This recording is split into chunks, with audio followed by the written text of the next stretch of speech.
দেখুন বন্ধুরা, আজকে আমি বানাবো এই যে রামাইস কেটে ধুয়ে রেখেছি।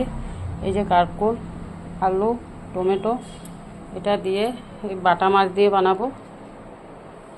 পাঁচফোড়ন দিব না, পেঁয়াজ দেব।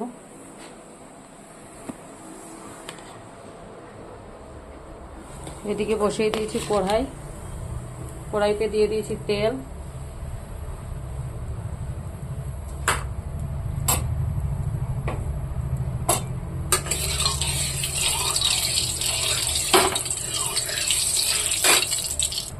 দেখুন বন্ধুরা, তেল আমার গরম হয়ে গেছে। ওইটাতে দিয়ে দেব পেঁয়াজ,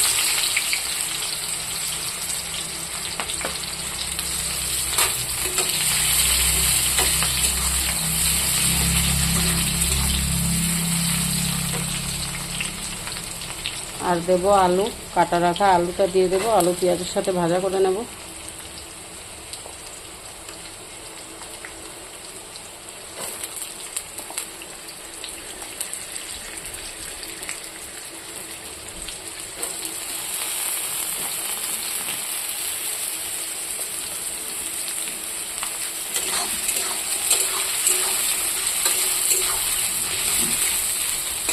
আলু পেঁয়াজটা ভাজা হোক।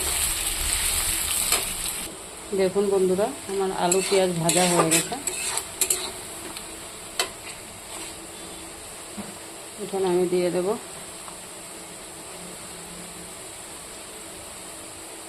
এখানে বেটে রেখেছি জিরা, কাঁচা লঙ্কা, আর এখানে আছে টমেটো। এটা একসাথেই দিয়ে দেবো, এটা ভাজা হবে।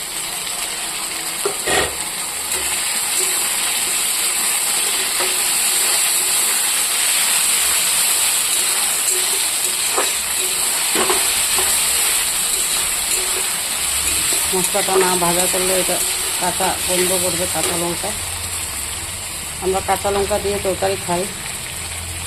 আপনারা কী দিয়ে খান বলবেন। দিয়ে দিলাম নুন,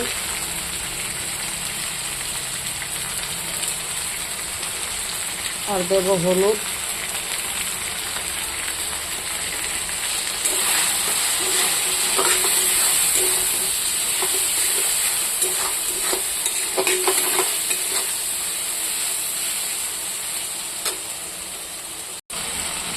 এটা ভাজা ভাজা হয়ে গেছে। এখন আমি এখানে যে কেটে রেখেছি কারকুল আর রামাইস, এটা দিয়ে দেবো।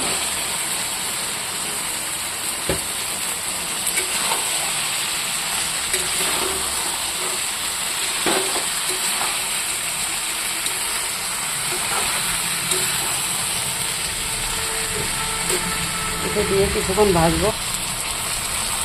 বন্ধুরা, ভাজা হয়ে গেছে। এটাতে দিয়ে দেবো অল্প জল।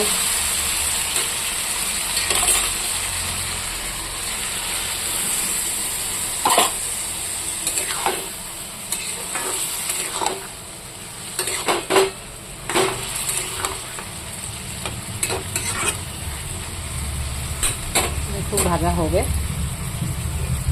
এটাতে ঢাকনা দিয়ে দেব। দেখুন বন্ধুরা, আমার সবজি ভাজা হয়ে গেছে। একটু জল দিয়েও কষে নিয়েছি, সব সিদ্ধ হয়ে গেছে।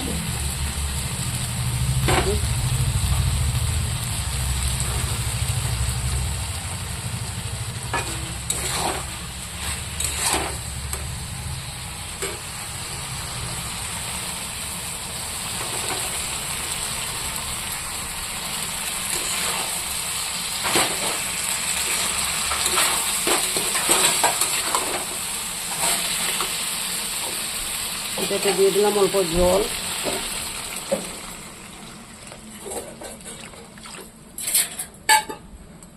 ঝোল রাখবো।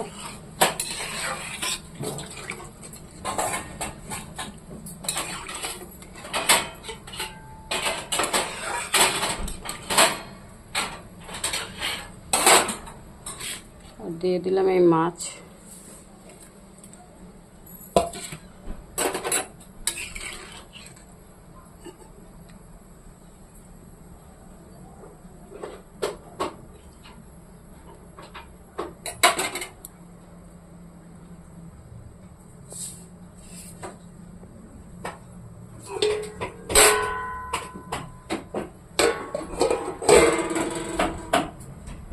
দেখুন বন্ধুরা, আমার তরকারি হয়ে গেছে।